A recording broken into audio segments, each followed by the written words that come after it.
Hello guys, it is Matt here, and today it's going to be a little lesson on the triads, particularly the major triads, just for now, because the way we're going to use these, just to begin with, I'm going to demonstrate the ones, first of all in C major, but progressing to the other ones as well, so you've got some more familiarity as well with how they go together. So the first voicing, if you will, it's going to be on the third, second and first strings.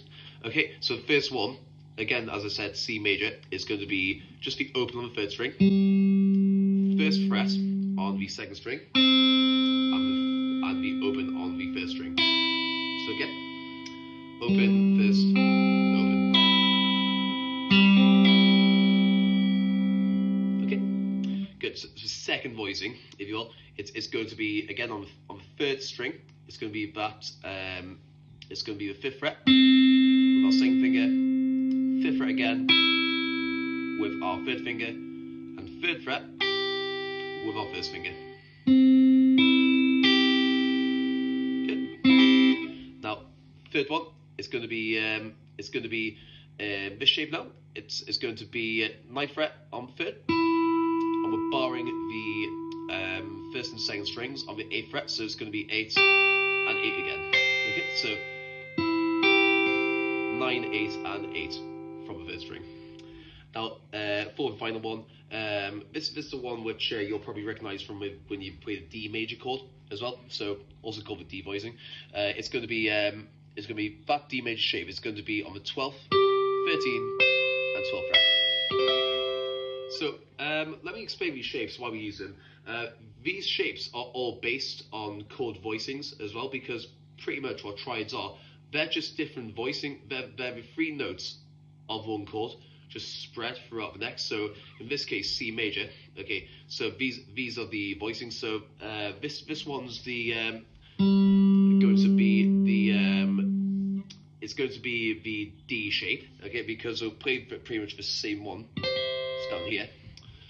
But we've played it just an octave down on the first and the open strings. So that's the D shape. Now the next one's going to be the A shape, A major shape, because we're basing that on an A major chord itself, if that makes sense. So that's just like an A major chord, except it's moved up to the fifth fret, and we're just using the last three strings of that, hence the A shape. Okay, so that one we did on the 8 and 9. That's going to be what's going to be called the E shape, because pretty much if we imagine E shape bar chord, really we're forming that same shape as in E major, really, but we bring that up to the 8 and 9. Just use the last three. That's the E shape. Okay, so again. So going across, I've got D shape, A shape, E shape, back to D shape. These are also part of the cage system as well, which I can get into in another video. But I've also got a little PDF as well, which I can share with you along with this video as well. If it's on YouTube, then it's linked down in the description. But if it's on Facebook, same thing. Right, so the next one, we're going to use the same voicings we did just there, same shapes. This time, let's take the example of G major. Okay, so G major, again, using the same strings. That's going to be the E shape first. So the E shape is going to be on the starting on the fourth fret on the third string. Then it's going to be a bar on the third fret of the first and second strings.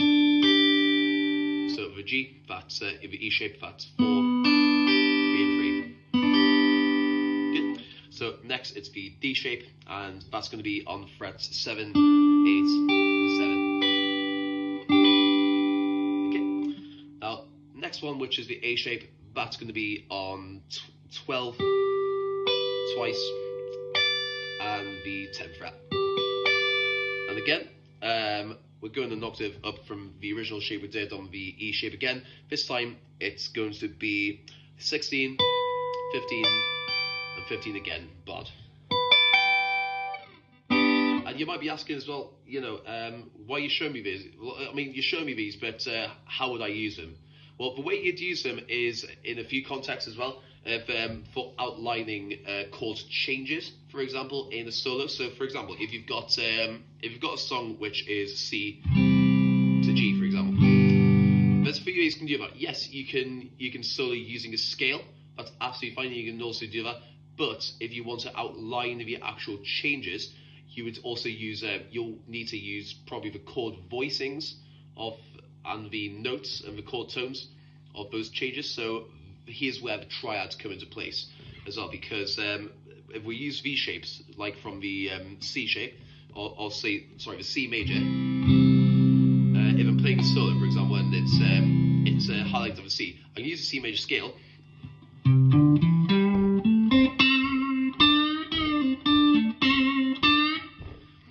or I can also implement that with the C major triad.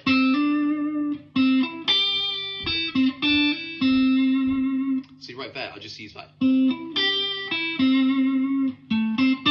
Next one.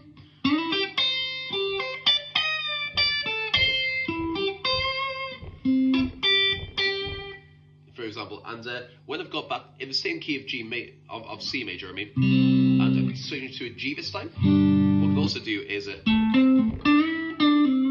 still playing in the key of C major, but this time when I want to change to one of these G voicings on the change for G, what I'll do is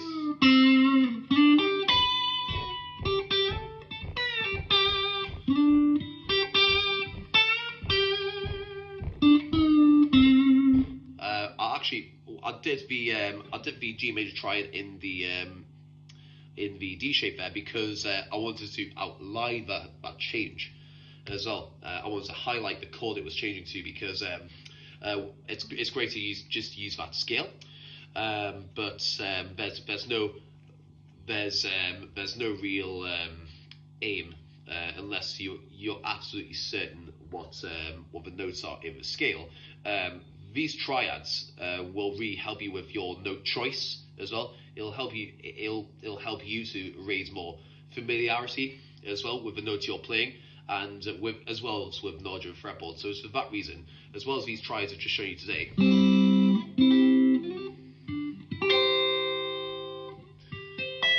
And with G.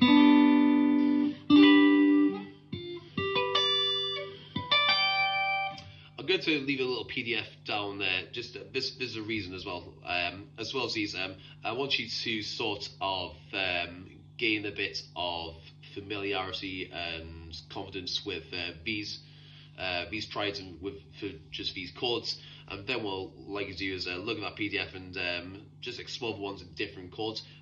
Because what I'm going to do is in the next video, I'm going to outline some more practical uses for how and why you'd use these triads as well. Okay, so I'll go into some concepts you can use and some practical examples while you're soloing as well. So if you wait for that, that'll be brilliant. And if you've got any sort of questions as well, and anything you're wondering about, like any issues with these, just either let me know or just leave a comment down in the description, and I'll be sure to answer it as soon as I can. But I'll see you, if you don't hear anything else, I'll see you in the next video, guys. Thanks.